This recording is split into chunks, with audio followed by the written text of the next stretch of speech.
I was adopted. I never knew my real mother. Or rather, I knew her at one time, but I left her side when I was too little to be able to remember. I loved my adopted family, though. They were so kind to me. I ate well, I lived in a warm and comfortable house, and I got to stay up pretty late. Let me tell you about my real family first. First, there's my mother. I never called her Mom or anything like that. I just called her by her first name, Janice. She didn't mind at all, though. I called her that for so long I don't think she even noticed. Anyway, she was a very kind woman. I think that she's the one who recommended my adoption in the first place. Sometimes I would lay my head against her in front of the television, and she would tickle my back with her nails. She's one of those Hollywood mothers. Second, there's Dad. His real name was Richard, but, he never really liked me much, so I began to refer to him as Dad in a desperate attempt to gain his affection. It didn't work. I think that no matter what I called him, he would never love me as much as his own child. That's understandable, so I really didn't press the matter. The most notable attribute of Dad was his unmoving sternness. He was not afraid to pop his children when they did something wrong. I found that out before I could use the restroom properly. He didn't hesitate to spank me. Well, I'm in line, and it's because of his methods. So whatever. Lastly is my sister. Little Emily was really young when I was adopted, so we were about the same age, but she was slightly older. I like to think of her as my little sister, though. We got along way better than any sibling could possibly get along. We'd always stay up late together and just talk. Well, she did a lot of the talking. I mostly just listened because I loved her. It was a great setup that we had. We were short on bedrooms, so because I didn't want to sleep in the living room by myself when I was littler, I had a pallet set up for me next to her bed on the floor. This is where I have slept since, but it was cool with me because I enjoyed being with her, and I always felt pretty protective of my little sis. Everything changed on a horrible Wednesday night. I was at home taking a nap when little Emily opened the front door. The sound of the door opening pulled me to a state of consciousness, and I walked from the room down the hall to the living room. That's when I first remembered it was Wednesday. I was never good at keeping track of what day it was. Anyway, I'll just go and say it. My sense of time was horrible. But nevertheless, I knew it was Wednesday because Emily had just come home from her church's youth group gathering. She walked in the door and hugged me, and then was followed by Dad and Janice. "You have a good nap?" Janice said teasingly as she roughed up my hair. I just shook my head away and snorted in a manner that clearly expressed that I was teasing back with her.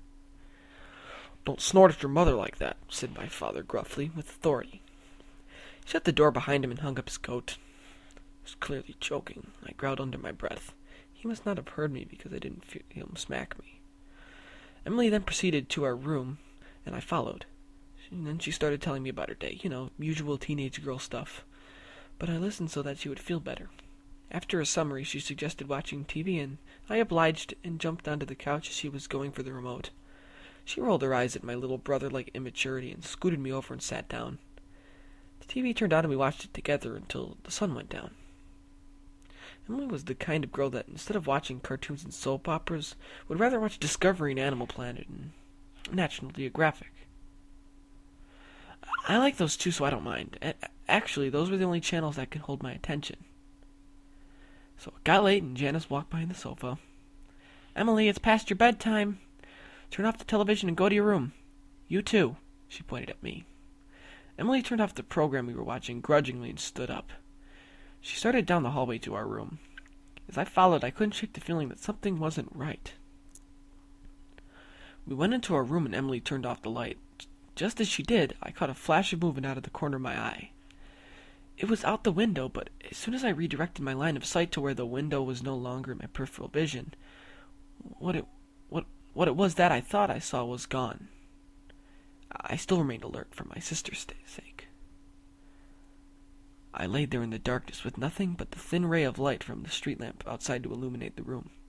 It wasn't much. Time and time again I could have sworn that I heard subtle sounds like just out the window. A twig break, leaves crunching, clothes jostling, and all the while I could smell a faint stench of sweat and blood. I kept my eyes open most of the night. The sounds outside subsided, and the smell left my nose. I began to feel at ease. My eyelids closed. Not long after that, I heard a very loud crash on the other side of the house. I was up in an instant. "There's someone in the house!" I barked with extreme adrenaline coursing through me. "Wake up!" I shrilly pleaded with Emily. She did, and as soon as I saw her sit up, I ran to my parents' room. Dad was dead. His neck was splayed open, and gaping. His blood spilled out of it, off the bed and onto the floor. I saw that the master bathroom's door was closed, and just before it, on the outside, was a man. A man. I don't feel comfortable calling it that. He was very large and rugged. He turned around and saw me, and that's when I saw him accurately for the first time. I won't forget that. His eyes were large and beady and trapped with lust. He was styling a beard that was badly unkempt with blood dripping off. His clothes were dirty and his face was cold. Just then I noticed that same horrid smell of sweat and blood from earlier, but this time it was overwhelming. He saw me. He saw me and grinned with a set of crooked yellow teeth. That smile threw me off. I thought that I was going to die, but then he turned back to the bathroom door completely unperturbed by my presence. I was terrified and didn't know what to do. I just yelled and cried. I watched as he shouldered through door. That was my mom's only protection. I watched as he raised the large razor that he was carrying, but it obviously neglected to use properly. I watched as he sliced her open and tore her to shreds. Then I heard something. The last thing I wanted to hear was Emily's scream coming from behind me. The large monstrosity looked up from my butchered mother and stared at my little sister.